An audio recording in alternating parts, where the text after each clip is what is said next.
तारीख 1 जून साल 1949। ये दौर था जब भारत सैकड़ों साल की अंग्रेजों की गुलामी की जकड़न के बाद खुली हवा में सांसें लेने को आजाद था। देश का अपना संविधान हो, इसे लेकर बैठकों और बातचीत का सिलसिला जाने माने शिक्षाविदों, स्वतंत्रता सेनानियों और शीर्ष नेताओं के बीच चल रहा था। दिल्ली में तीखी गर्मी थी, सूरज आग उगल रहा था। संसद भवन के केंद्रीय कक्ष में संविधान सभा की बैठक चल रही थी। विषय था प्रदेशों में राज्यपाल की संवैधानिक भूमिका क्या हो। बैठक में बहस के दौरान सदस्य एच.वी. कामत की तरफ से राज्यपाल की विवेकाधिकार शक्तियों के संदर्भ में दिए गए सभी संशोधनों को खारिज कर दिया गया। इनमें राज्यपाल को दिए जाने वाले विवेकाधिकार फैसले लेने के हक को हटाए जाने की मांग की गई थी। लेकिन डॉक्टर भीमराव अम्बेडकर ने राज्यपालों के लिए इस शक्ति का होना जरूरी बताया और यह अनुच्छेद संविधान का हिस्सा बन गया। लेकिन राज्यपालों के संबंध में कामत के सवाल अब भी समय समय पर जिंदा हो जाते हैं। संविधान सभा में चर्चा के दौरान राज्यपालों को लेकर कई मत आए, जिनमें उनके सीधे चुनाव से लेकर अधिक शक्ति देने का भी मत शामिल था। भारतीय संविधान के अनुच्छेद 153 से 160 तक में राज्यपाल की नियुक्ति, शक्तियों और उनके कामों की व्याख्या की गई है। भारत ने कनाडा के संविधान से इस प्रारूप को लिया है। स्वतंत्रता के बाद देश ने जिस संघीय व्यवस्था को स्वीकार किया, वो पिछले 7 दशकों से तमाम उतार चढ़ावों के बाद भी अपने पूरे गौरव के साथ कायम है। केंद्र राज्य के संबंधों को लोक कल्याणकारी बनाने में, संवैधानिक व्यवस्था को कायम रखने और दूसरी तमाम जिम्मेदारियों को बखूबी निभाने में राज्यपाल की संस्था ने अहम भूमिका निभाई है। उसके ठीक ठाक आकलन और विश्लेषण का एक प्रयास है संसद टीवी का नया कार्यक्रम राज्यपाल। राज्यपाल का पद मात्र शोभा का पद नहीं है।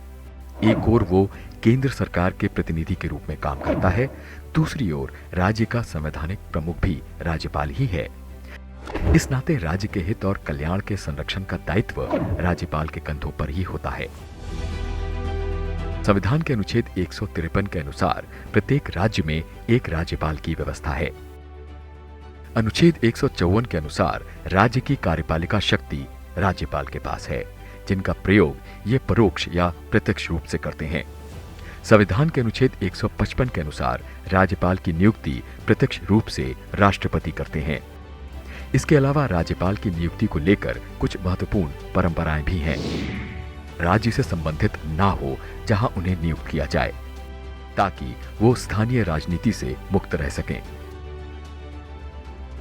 संविधान के अनुच्छेद 156 में राज्यपाल पद का उल्लेख है, जिसके तहत राज्यपाल के कार्यकाल की अवधि 5 वर्ष निर्धारित है, लेकिन वो इस अवधि से पहले भी राष्ट्रपति को अपना इस्तीफा देकर सेवानिवृत्त हो सकते हैं।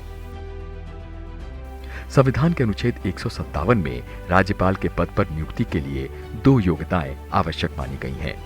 पहली, वो भारत का नागरिक हो और दूसरी, उसकी आयु 35 वर्ष से अधिक हो।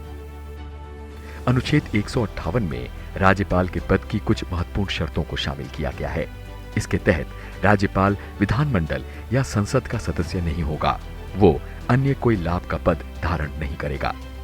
राज्यपाल की नियुक्ति के बाद राज्य के उच्च न्यायालय के मुख्य न्यायाधीश उन्हें शपथ दिलाते हैं। यह प्रावधान संविधान के अनुच्छेद 159 में मिलता है। राज्यपाल कार्यक्रम की पहली कड़ी में बातचीत करने हम पहुंचे हैं असम।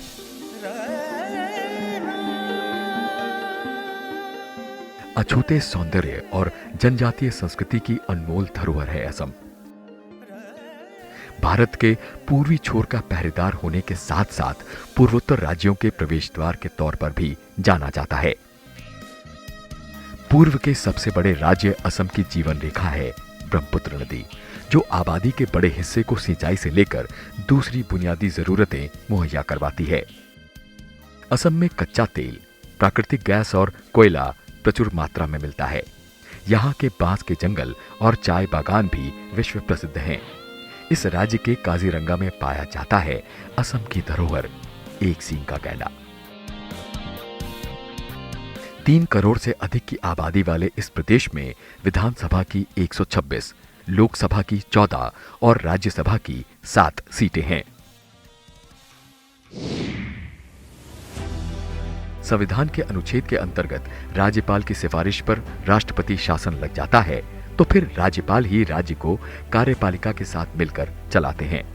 ऐसा असम में भी कई बार हुआ है। संसद टीवी से खास बातचीत में असम के राज्यपाल प्रोफेसर जगदीश मुखी राष्ट्रपति शासन के उन दिनों को याद करके बताते हैं कि राज्यपाल की भूमिका उस वक्त कितनी अहम थी। जब उल्फा का था उस समय डर बहुत ज़बरदस्त था, और उस समय आपने कहा कि गवर्नर क्या काम किए, उस समय राष्ट्रपति शासन लागू करना पड़ा कई बार। तो उस समय राष्ट्रपति शासन लागू करते हैं तो स्वाभाविक है जो गवर्नमेंट की सारी पावर्स हैं, स्टेट गवर्नमेंट की सारी गवर्नर के पास आ जाती हैं।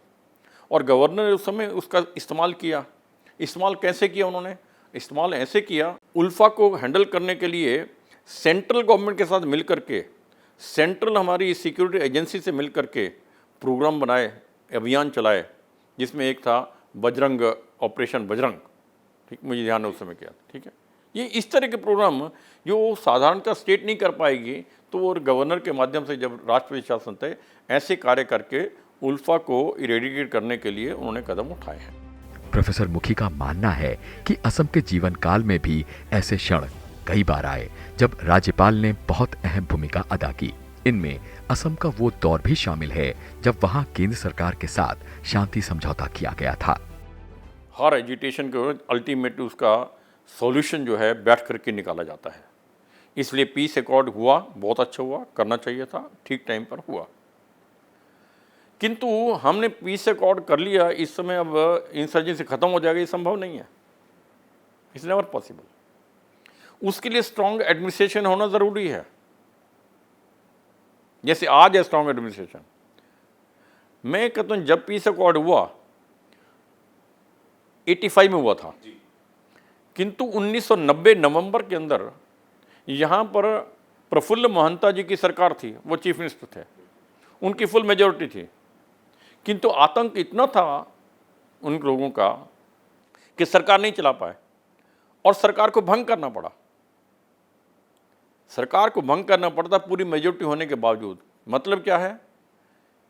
पीस अकॉर्ड होने के बावजूद जब तक सरकार मजबूत नहीं है तब तक पीस अकॉर्ड का कोई लाभ मिलने वाला नहीं। प्रोफेसर मुखी का मानना है कि उस दौरान असम में तत्कालीन राज्यपाल जनरल एस.के. सिन्हा ने काफी यादगार काम किया था। General SK. सिन्हा ये पहले जम्मू कश्मीर के भी थे, तो इन्होंने जब यहाँ पर थे काफ़ी अच्छे लोकल विकास के काम भी किए और संवैधानिक रूप से अच्छे ढंग से बहुत संभाले से। काफ़ी चीफ मिनिस्टर जो रहे हैं पहले, हरिदेव जोशी हैं, माथुर हैं, राजस्थान के दोनों चीफ मिनिस्टर रहे हैं, और ये हमारे उड़ीसा के चीफ मिनिस्टर 3 बार रहे हैं जो पटनायक साहब रहे हैं। काफ़ी भीष्म नारायण सिंह रहे हैं, केंद्रीय मंत्री बहुत से रहे हैं, B.K. नेहरू भी यहाँ पर रहे हैं। यानी ये एक नॉर्थ ईस्ट में, क्योंकि ये बहुत पुरानी सीट है यहाँ पर, तो सिग्निफिकेंस रही है। और उस समय में गवर्नर जो जहाँ का होता था पूरे के पूरे 7 स्टेट एक ही असम के अंतर्गत ही आती थी, असम ही था। असम जिन कुछ विशेष बातों के लिए जाना जाता है उनमें वहाँ का विशाल आदिवासी क्षेत्र भी आता है। असम के आदिवासी समाज की अपनी अलग पहचान रही है।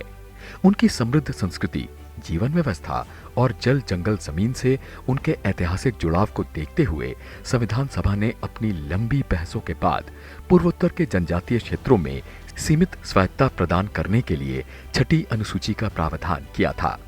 यह संविधान सभा द्वारा गठित बोर्दोलोई समिति की रिपोर्टों पर आधारित था। 6ठी अनुसूची मूल रूप से अविभाजित असम के आदिवासी बाहुल्य क्षेत्रों, यानी जहां भी 90% से अधिक आदिवासी आबादी हो, ऐसे क्षेत्रों के लिए लागू की गई थी। इन इलाकों को भारत सरकार अधिनियम 1935 के तहत बहिष्कृत क्षेत्रों के रूप में वर्गीकृत किया गया था। स्थानीय राजनीति से अप्रभावित रखने के लिए ऐसे क्षेत्रों को सीधे राज्यपाल के नियंत्रण में रखा गया। असम, मेघालय, त्रिपुरा और मिजोरम को मिलाकर इन राज्यों में ऐसे 10 काउंसिल हैं जिनमें से 3 असम में पड़ते हैं। 6 शेड्यूल नॉर्थ ईस्ट के लिए बनाया गया था संविधान के अंदर, और 6 शेड्यूल के अंतर्गत 10 काउंसिल्स हैं, जिसमें से 3 असम में अंदर हैं। बाकी की 7 जो है त्रिपुरा, मेघालय और मिजोरम में है। वो केवल मात्र 3 काउंसिल है यहाँ पर, जिनमें से एक है बोडोलैंड काउंसिल, BTR कहलाता है, BTC और BTR कहलाता है, और एक है कार्बी अंगलोंग, और एक है आपके दीमा हसाओ। ये 3 काउंसिल्स हैं। इन तीनों काउंसिल के अंदर गवर्नर को एडिशनल पावर्स रहती हैं। इन परिषदों या काउंसिल को अपने अधिकार क्षेत्र के तहत आने वाले क्षेत्रों के संबंध में कानून बनाने का अधिकार है, जिनमें भूमि, जंगल, खेती, विरासत, आदिवासियों के स्वदेशी रीति रिवाजों और परंपराओं आदि से संबंधित कानून शामिल हैं। साथ ही इन्हें भूमि राजस्व तथा कुछ अन्य करों को इकट्ठा करने का भी अधिकार प्राप्त है। छठी अनुसूची में असम को लेकर एक विशेष प्रावधान छठी अनुसूची संशोधन अधिनियम 1995 के तहत 20BA को जोड़ा गया, जिसके तहत असम के राज्यपाल को स्वायत्त जिला परिषदों के संबंध में कुछ विशेषाधिकार दिए गए। असम के पूर्व मुख्य सचिव इसका विशेष उल्लेख करते हैं। असम एक सीमावर्ती और ट्राइबल प्रमुख राज्य के कारण संविधान में राज्यपाल को विशेषाधिकार दिए गए हैं। ट्राइबल बहुल जो क्षेत्र हैं या ज़िले हैं, ये 6 शेड्यूल ऑफ कॉन्स्टिट्यूशन में इनके एडमिनिस्ट्रेशन के बारे में एक विशेष प्रावधान किया गया संविधान में, और उसी 6 शेड्यूल में पैराग्राफ 20BA में राज्यपाल के, असम के राज्यपाल के विशेषाधिकार दिए गए हैं। बात छठी अनुसूची से जुड़ी प्रदेश के संवैधानिक प्रधान की शक्तियों की करें तो असम के राज्यपाल को स्वायत्त जिलों को गठित करने और पुनर्गठित करने का अधिकार है। लिहाजा राज्यपाल इन क्षेत्रों को बढ़ा या घटा सकते हैं या इनका नाम परिवर्तित कर सकते हैं अथवा सीमाएं निर्धारित कर सकते हैं। यदि एक स्वायत्त जिले में अलग अलग जनजातियां हैं तो राज्यपाल जिले को कई स्वायत्त क्षेत्रों में विभाजित कर सकते हैं। प्रत्येक स्वायत्त जिले में एक जिला परिषद होती है, जिसमें 30 सदस्य होते हैं, जिनमें से 4 राज्यपाल द्वारा नामित किए जाते हैं और शेष 26 वयस्क मताधिकार के आधार पर चुने जाते हैं। राज्यपाल के पास अधिकार होता है कि वो सदस्यों की संख्या बढ़ा सकें। और उन पावर्स का इस्तेमाल करते हुए हमने इन काउंसिल्स के अंदर अपने अधिकार का इस्तेमाल करते हुए उन्हें अलाउ किया है उनके मेंबर्स बढ़ाने के लिए, उनके मिनिस्टर बढ़ाने के लिए, EM बढ़ाने के लिए। मैंने पहले जिक्र किया शायद कि वहाँ पर जो CM को CEM बोलते हैं और मिनिस्टर को EM बोलते हैं, बाकी को मेंबर बोलते हैं। मेंबर की संख्या जितनी उनको बढ़ाने के लिए हमने अलाउ किया। कई स्थानों पर काउंसिल का नाम बदलने के लिए अलाउ किया। कई स्थानों पर हमने उन्हें जो ये काउंसिल का मिनिस्टर जो हैं, जो EM जो होते हैं, उनकी संख्या बढ़ाने की अनुमति दी है।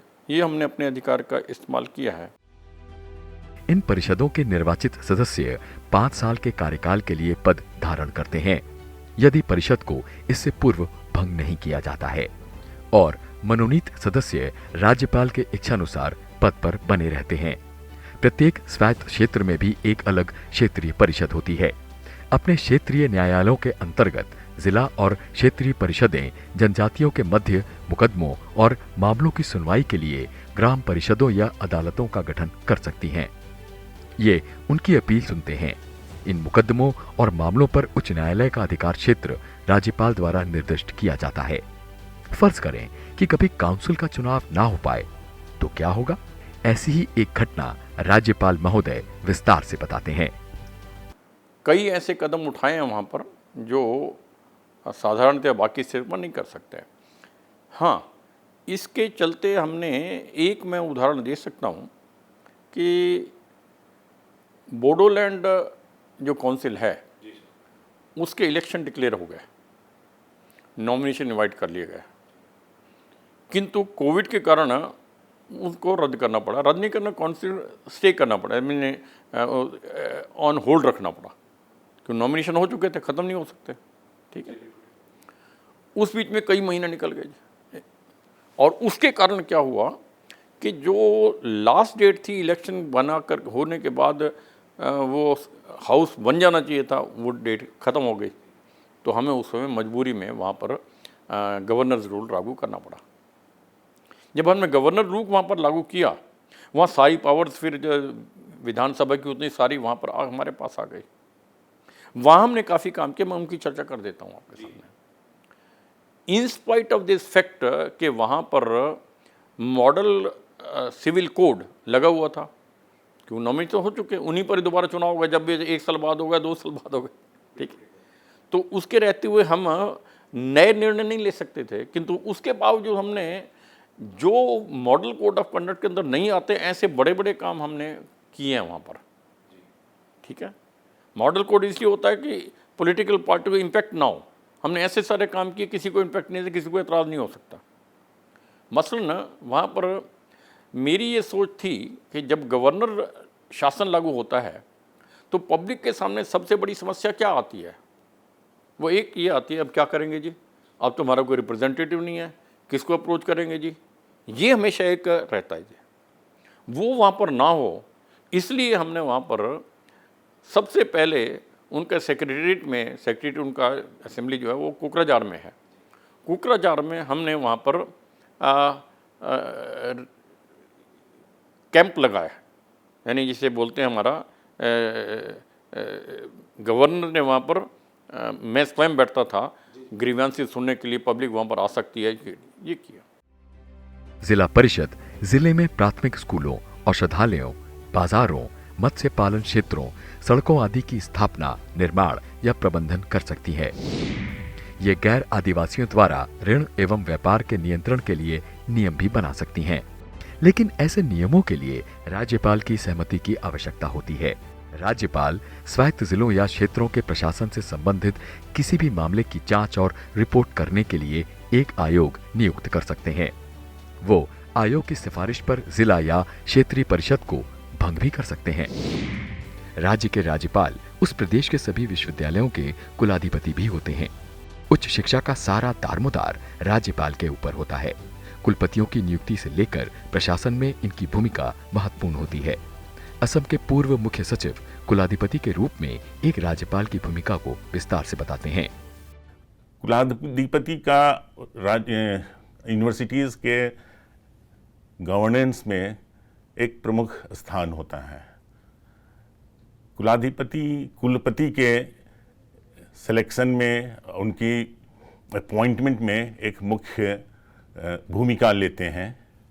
उसमें राज्यपाल के द्वारा एक सर्च कमेटी का गठन किया जाता है। उसमें विशेष प्रमुख एक्सपर्ट या इनवाइटीज रहते हैं। राज्य प्रशासन के भी रिप्रेजेंटेटिव रहते हैं और सर्च कमेटी एक प्रोसेस शुरू करती है कुलपति के सिलेक्शन का, और अल्टीमेटली राज्यपाल कुलाधिपति के रूप में कुलपति की नियुक्ति करते हैं। असम में भी इस तरह के सारे विश्वविद्यालय जो हैं, राजकीय विश्वविद्यालय हैं, उसमें कुलपति का निर्वाचन और अपॉइंटमेंट कुलाधिपति असम के राज्यपाल ही करते हैं। इसके अलावा विश्वविद्यालय के बहुत सारे रोल हैं कॉन्वोकेशन में, उसकी कोर्ट में, एकेडमिक काउंसिल के लिए किसी चीज़ को विश्वविद्यालय को कंसीडर करने के लिए, उस किसी नई इनोवेशन को या नई पदक्षेप को ग्रहण करने के लिए उनके सजेशंस दे सकते हैं। उसे विश्वविद्यालय की काउंसिल उनको जांच करती है, फिर राज्यपाल के अनुमोदन से उसे अडॉप्ट भी करती है। असम को अपने जीवन का महत्वपूर्ण हिस्सा देने वाले जगदीश मुखी का परिवार बंटवारे के समय पाकिस्तान से भारत आकर हरियाणा के सोना में बस गया था। इन्होंने ऋषिराज कॉलेज अलवर से बीकॉम किया और बाद में दिल्ली विश्वविद्यालय से 1969 में एमकॉम की पढ़ाई पूरी की। फिर प्रोफेसर जगदीश मुखी ने साल 1969 से 1991 तक दिल्ली के शहीद भगत सिंह कॉलेज में अध्यापन कार्य किया। कानून, संविधान, आध्यात्म और साहित्य में गहरी रुचि रखने वाले प्रोफेसर मुखी 7 बार लगातार दिल्ली की जनकपुरी विधानसभा से विधायक निर्वाचित हुए थे। 1991 से 1995 तक ये दिल्ली सरकार में वित्त मंत्री रहे और उसके बाद 10 बरस तक नेता प्रतिपक्ष की जिम्मेदारी भी इन्होंने संभाली। प्रोफेसर मुखी अंडमान निकोबार द्वीप समूह के प्रशासक भी रहे हैं। इनके परिवार में पत्नी के अलावा एक बेटे और बेटी हैं। राज्यपाल कार्यक्रम की इस कड़ी में इतना ही। राज्यपाल संस्था के महत्व, इसकी भूमिका और इस पद से जुड़ी अन्य महत्वपूर्ण बातों को हम जानेंगे आगे की कड़ियों में। मिलेंगे किसी और प्रदेश के राज्यपाल से। तब तक के लिए संसद टीवी को दीजिए इजाजत।